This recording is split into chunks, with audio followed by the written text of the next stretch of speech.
Hello, Anatoly.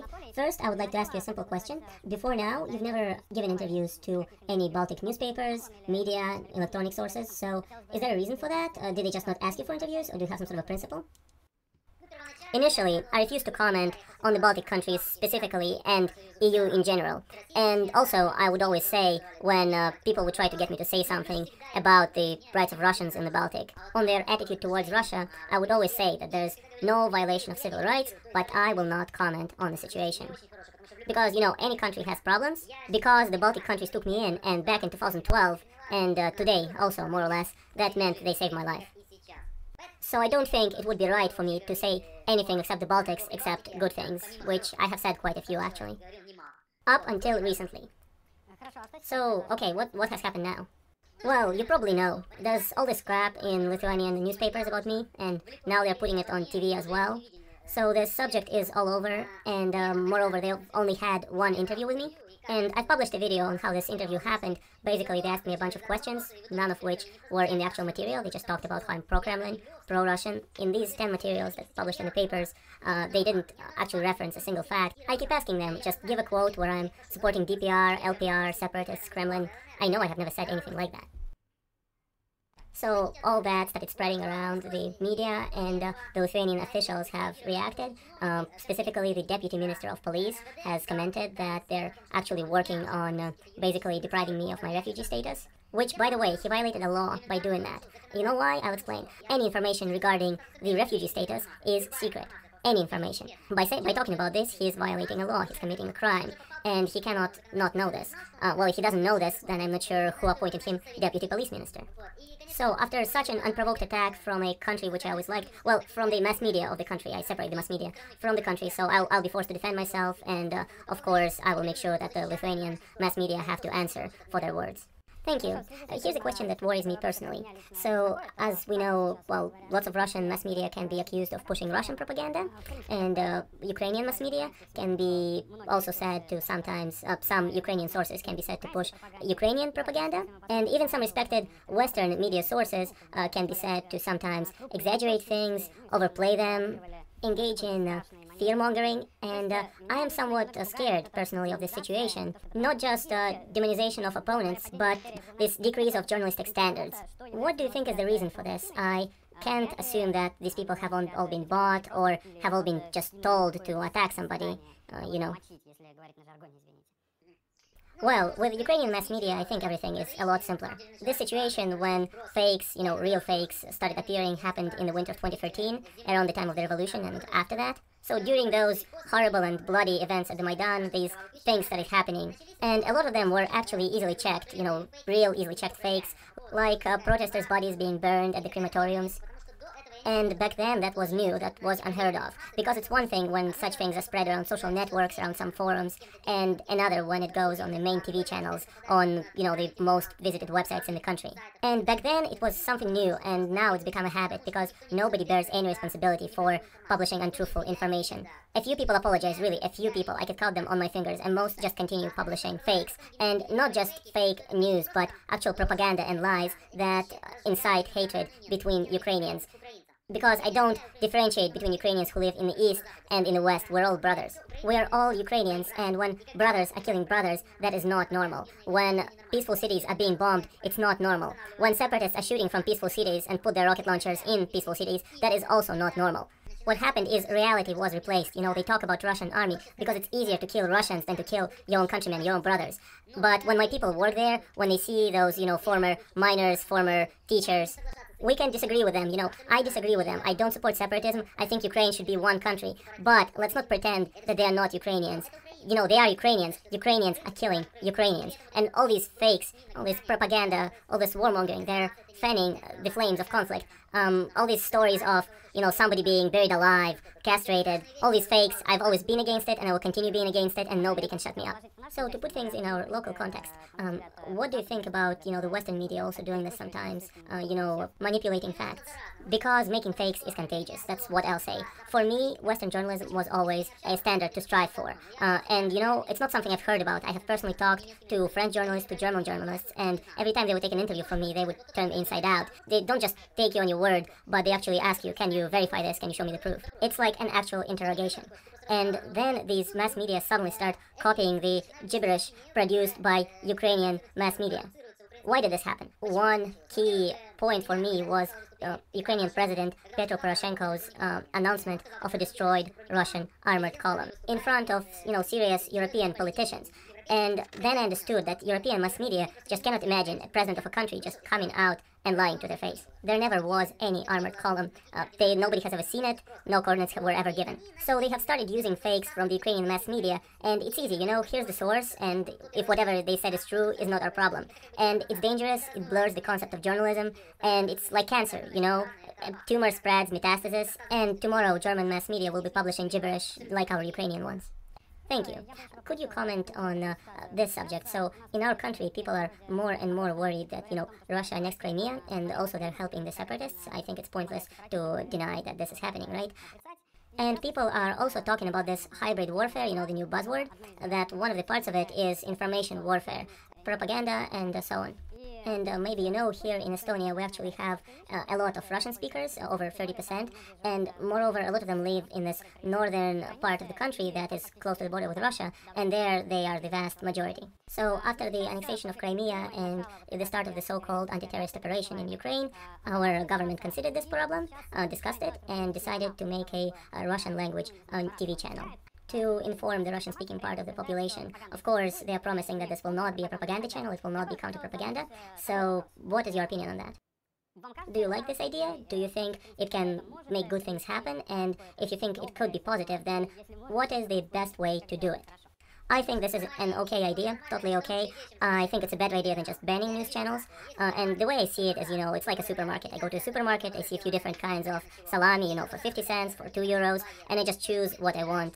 So if I switch on the TV and see free news channels, and on one I see like something for idiots, and I don't want to talk about which country's media always put that out, and on another channel I see good propaganda, and on the third channel I see what I really want, then I will make my own choices. This day and age, you cannot make a person watch something, especially when on the internet you can watch anything you want, including, various terrorist channels. So I think the idea itself is okay, but we both know what it's going to boil down to, what's going to happen. If you try to change people's opinions with, propaganda, with dumb propaganda, just basically hammering it into their heads, if they have any sort of, brains, they will just stop watching after a while. I do not like when somebody tries to brainwash me. I think of myself as a intelligent man, and back in 2004, for example, I wasn't for Yushchenko, I was against Yanukovych, because on every TV station, every newspaper, I would see his smiling mug, and this disgusts any normal person. A lot of people tell me this, a lot of my subscribers. By the way, I have subscribers from a lot of countries. US is actually third after Russia and Ukraine, and people are looking for an alternative point of view. They are tired of this official propaganda, and of course Russia pushes it too. But Russia, recently I saw some Russian news. I was staying in a hotel, and Russia 24 was available there, so for 3 days I watched Russia 24. Yes, it's propaganda, but it's done so well, you can't compare it to Ukrainian. If you switch on like TSN, it's propaganda for somebody who didn't go to high school. And the Russia 24 is it's such professionally done propaganda, I see it. Everything is so measured, nothing is accidental. There's none of these fakes, none of this gibberish, none of these repetitive depressing songs, all these funerals, somebody getting buried every day at the Maidan. What kind of normal person would want to watch that? So I guess we will have to see what will be done with your Russian-speaking channel, but I think if it's done well, smartly, without all this brainwashing, then it will catch on, why not? So regardless of different kinds of propaganda, smart propaganda or propaganda for people who didn't go to school, I have this question. So a normal person just watching the TV doesn't usually have the time to investigate things. So one has to, look up multiple sources or really rack one's brain, and that's not always possible. So how can a normal person who doesn't have a whole lot of time recognize fakes, propaganda? Are there any special signs? So can you help us with that question? Yes, of course. So first off, if the journalists start using biased definitions from both sides, like terrorist troops. What, was there like a court decision that these people are terrorists? And if they are terrorists, what acts of terror did they commit? A journalist should not use such language. Or journalists talking about, Nazi, Bandera, junta. In that case, we're clearly dealing with propaganda. People are trying to decide for you what to call something, what to think about it. People are deciding for you, and I wouldn't watch this. It's not interesting to watch this when you see definitions like that. As far as fakes go, recently fakes have been so dumb, so, idiotic, that, they're obvious, and you can easily see that this is something outrageous, something outreal. And if you see that, then you can take, a few minutes, just go and check the source, see where this originates from. And 90% of the time there will be no source. It will say, according to eyewitnesses, by the testimony of our informant, you can be 98.9% sure this is fake. If they say that foreign newspapers so-and-so said this, then you can go backtrack along various sources to the first source and find out what they actually said. There's always Google Translate, you can always find out what actually happened. And it brings satisfaction, you feel that you are not some idiot who's sitting in front of a TV and mindlessly swallowing everything they feed you.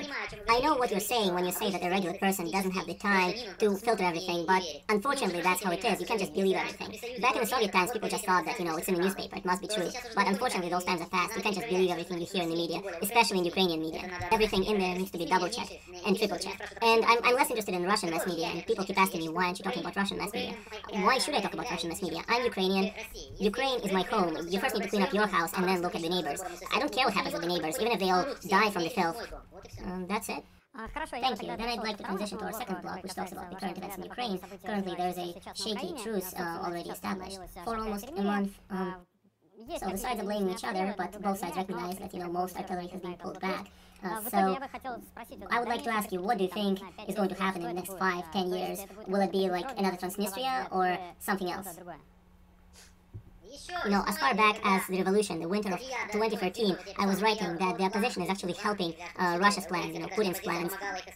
And they didn't believe me back then, and I was writing that unless you act, unless you shut up the radicals, then Crimea will leave. The people are frightened, and they will leave. And that would be it. There would be no way back. But when I was saying this in talk shows and interviews, people would shut me up and tell me, this won't happen, we'll just beat them all, NATO will protect us, the Crimea will never dare to leave. So back then I believed something could be done. In the summer I believed something could be done. Even after May 2nd, I believed something could be done. Although May 2nd was a breaking point, it was something unimaginable. That massacre, I never imagined something like that could happen in my country. Like the revolution, like the 100 killed. Back then I believed it, and even now I still believe it, I think. At least I still think that Ukraine can remain a unified country. Not a shattered country, and if not a shattered country, not a cheap woman who just rushes from one client to another, and if one daddy leaves her, she immediately has to run to another. Are we such a small country? Do we not have enough population? Don't have enough resources? Don't have enough... So I believe Ukraine can be strong, but not with a government like this. And the government, each new government, is worse than the previous one. The people in power in Ukraine now are not politicians. They are not economic experts. They are just people from the street. And they're not just committing mistakes. They are committing crimes. And with a government like this, and I don't think in the next 5-10 years our people will get so much smarter, then they will get a government that's radically different. I don't think Ukraine can go anywhere. So in Ukraine's future, I see this black tunnel with no light in it. Unfortunately, that's my opinion. So I would ask this question then. So Ukraine is Europe. Do you agree? What does this mean? I don't quite get it. What does Europe mean? If we take each Ukrainian and give him an ID that says, you are a European, will people stop pissing in elevators and bushes? Will people stop throwing cigarette butts everywhere? Maybe they will stop swearing in the streets so loudly? Maybe all the trash will go away, the roads will get fixed? Maybe people will stop stealing? Maybe people will become polite, like in Europe? I don't understand what it means. Ukraine is Europe. We can consider ourselves whatever we could have become a country that Europe would invite. We wouldn't have to run everywhere and beg for various things, but they would just say, guys, you are so awesome, come join us. I'm sure this could have happened, but Europe doesn't start with passports or anything else. It starts right here, in the brain. So if people are thinking like they're still in the Soviet Union, and at the same time they're throwing down Lenin monuments and building Stalinism, taking the country back to 1937, there are all these murky court cases. People are getting put to prison for writing a few words. This guy wrote Novorossiysk, okay, whatever, he's a fool maybe, but you can't put somebody to prison for 5 years for that. That is his opinion. He's not inciting people to kill somebody, to explode something. Okay, he wrote something, he made a leaflet. When a kid distributes leaflets that pensions are no longer enough to pay for the new utility prices, you cannot put him to prison for that. You are acting like Stalinists. You are recreating Stalin's heritage from the 30s. You are recreating the Red Terror. You are one step away from Stalin's tribunals. Actually, the new courts, the ones that put journalist Katsaba to jail and such, they are pretty much like Stalin's tribunals. Same deal. And to say we're Europe, I'll say I have not seen something like that in Europe. When I was arrested by Interpol in the Netherlands on the Ukrainian government's request, Lithuania said, let Netherlands decide. So the Netherlands could have just given me up and be like, good riddance. But no, I've seen an actual court. And the judge in front of me was going on the internet, looking things up, and 5 days later I got a paper signed by the Attorney General. That is real justice. that I get. And what happens in Ukraine, I've been to those courts, I've been through them myself, and what happens now is not any better. In fact, it's actually worse. So to say that Ukraine is Europe, well, we can say it, but it won't change the facts. So coming back to the Orange Revolution in 2004, and you were against Yanukovych until 2012, so I assume you didn't start loving him more since then. So here's the question. You probably don't regret him being overthrown, so do you think it was a good thing that he was basically kicked out by force? Do you think that the Maidan Revolution was a good thing, or did something just go wrong? At the very beginning, actually, I came to the Wilderness Summit, and I was even among the crowd that was standing there and shouting, Yanukovych signed the Euro Association, etc. So I wasn't opposed to it, but I knew from the very beginning that signing Euro Association does not have anything to do with joining the EU. I kept explaining, but people would tell me, you're wrong. So I actually wanted them to sign the Euro Association, so they would see if their salaries would increase after signing it, and what will happen once the borders are open, and local industry will not be able to take the competition. So I was even interested to see it. And the same thing for Russia's customs union, by the way. I'm categorically opposed to joining that. In my opinion, Ukraine has to make its own way, not be subordinate to one or another master. I don't support Yanukovych. I don't just not support him. Yanukovych and his men took everything from me. They took my family, my country, my job that I loved. They left me with nothing at all. I remember all the crap they wrote, I have all the court documents saved, and my lawyers were fighting them for 9 months. And when people say that I left without fighting, no, I fought them to the last possible moment. I did everything possible within Ukraine legal system and submitted all the appeals. And Yanukovych's men ignored everything that I did. By the way, all of them are wanted now. They have run away. So, do I have any good feelings for them? Of course not. None at all. And the same for Yanukovych himself. I always knew that he will end up, if not like this, then something like this. But his team had professionals, real economists. I'm not talking about police and legal system, that's separate. But the economic part of his administration were real professionals. To hold the course of hryvnia stable for so long, after Yury Tymoshenko, that takes talent. We were told they're using up the hard currency reserves. Now, the government is using up the hard currency reserves. Back then, those guys hold it stable because the economy was stable. So, overall, I was okay with the revolution up until the murders at the Maidan started. When the first murder happened, Serezha Nikoyan, nobody talks about it now, but he was killed with a shotgun, point blank, with buckshot. What? He was made into an involuntary martyr, and people talked about police snipers. What kind of snipers use buckshot if it spreads like that even at 10 yards? So when the murder started, I realized something is wrong. And when the horrible bloodshed started, when 100 people got killed, so-called Heavenly 100, then I understood everything. When I started killing kids, those conscripted police troops guys, when I saw that video where the kid is trying to run away and the protesters are chasing him down and finishing him off, that police troops kid, the Berkut troops with eyes missing, the protesters being shot by unknown snipers, how could I support this? It's Ukrainians killing Ukrainians. Total massacre and mayhem. What do you call this? A European transfer of power? And, you know, to me it was absolutely clear. Who is shooting these guys in the back and why? That is my opinion, and I have always voiced it. Because Yanukovych is a coward. He always avoided the bloodshed and he ran away as soon as it started. Can you imagine this? Why would he order his troops to shoot and then run away right after that happened? This makes no sense whatsoever. So, how can I support what happened at the Maidan? No, I don't support it at all, and this is my opinion. Thank you. And one more question. As you have probably seen on the news, Putin has recently talked about what actually happened in Crimea. And I know your position that, you know, Crimea is part of Ukraine. It should not be part of Russia. And I suppose you don't support Russia's support of the separatists, that, you know, volunteers come in for a virtually open border. And that their mass media is supporting, you know, and that they are providing equipment and even probably heavy armor. So, in view of that, what is your attitude towards Russia and towards Putin himself? Well, that's a hard question to answer. Well, about the vehicles and all that, I was actually one of the first to show how the vehicles are supplied, through which city. So it's stupid to deny that Russia's owning them. Crimea, I consider it part of Ukraine, although Crimeans write to me and say that, you know, we don't think so, don't decide for us. Well, I'm not deciding for them. This is just my opinion, I'm not forcing it on anybody. But I think Crimea should be Ukraine, and I think one day Crimea will return to a free, rich, prosperous Ukraine that has a working legal system and is economically independent. But Russia? Well, Russia is a great country. I'm not sure why I should deny this. Russia is a powerful, big, great country. This is the first time I'm saying something like this about Russia. Yes, it's a great country, but for me, Netherlands are also a great country. Another thing is my attitude towards Putin. How can you have a simple attitude towards, say, Stalin, for example? About Stalin, I can repeat the words of Churchill, who said he's a genius politician. But at the same time, we cannot deny that he was an evil genius as well. Putin certainly tries to do something good for his empire, and he certainly has an empire-building mindset. He's thinking like an emperor and trying to strengthen and expand his empire. But to call him a maniac, a psycho, like a lot of mass media are writing, Well, that means 86% of Russians support a maniac, and this means that they are probably maniacs themselves, which doesn't really make sense. So, attitude towards Putin cannot be very simple. I am completely okay with Russia. I do not dislike Russians themselves. The volunteers are another matter. Also in the pro-government battalions, you know, Swedes come, Chechens come to come shoot Ukrainians in the war in the east, and I don't like people coming to the other side either. Yes, I understand that without their backing, the war would be over quicker. But at the same time, I think this is a civil war. This is an internal Ukrainian matter, and we need to resolve it. I understand a lot of people might disapprove of this, but this is what I think. So, there's that. My attitude towards Russians is normal, positive. Why would I dislike them, you know?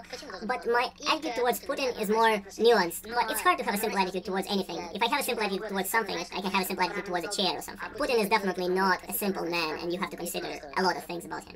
Thank you. And finally, a philosophical question. When will people quiet down and finally make peace?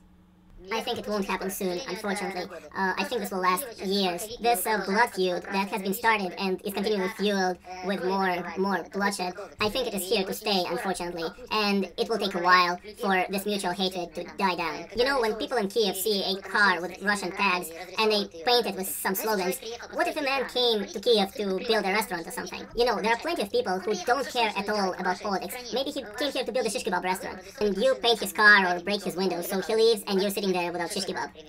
So, this will last a while, it's here to stay. This hysteria is not dying down, it's actually being fanned because the government benefits from this. Because if everybody understands that an official in Kiev taking bribes is not Putin's fault, then people will start asking questions. If people understand that the economic collapse is not just because of Donbass leaving, and by the way, Donbass were always called moochers, so people will start asking questions as well, so a scapegoat is needed, something to distract the people. Not only Ukraine does this, there are a few other countries that do the same thing. To distract the populace from internal problems, always pointing to an external enemy. If not for Putin, they would point to Churutin or aliens from outer space, new AIDS, new Ebola, anything. Basically, it's always needed to shift the focus from huge internal problems to external ones. Now the very last question. What can you tell our viewers, our readers? Because the Russians here in Estonia have sort of split into two camps, and one side says, you know, Poroshenko should stop killing women and children in Donbass, and the other side says that, you know, Putin is the villain here. I would say the truth is always somewhere in the middle, and you can't paint one side all white or all black. And for me personally, it was very pleasing to read the comments under all the slanderous pieces that were published about me on Lithuanian websites. I was reading the comments of real Lithuanians writing in Lithuanian language, and I was very pleased to see them say, you know, I hate Putin, but Sharii is saying the truth, so we cannot fault him for that. So, you understand? So, we should just look for the truth, avoid the extremes, and don't believe everything you see in the mass media. Not all of it is true. Sometimes, even what they tell you is the opposite of the truth. So, you need to search for the truth. Don't just believe in something blindly, but try to understand things by yourself. Avoid becoming a zombie, avoid becoming a part of a crowd, following the herd. It's hard to go against the flow, but that's the only way. Thank you very much, Anatoly. We had a great talk. I think we went somewhat over time. I wanted to set 20 minutes as the limit, but I think we went a little bit over that. Thank you very much, and all the best to you.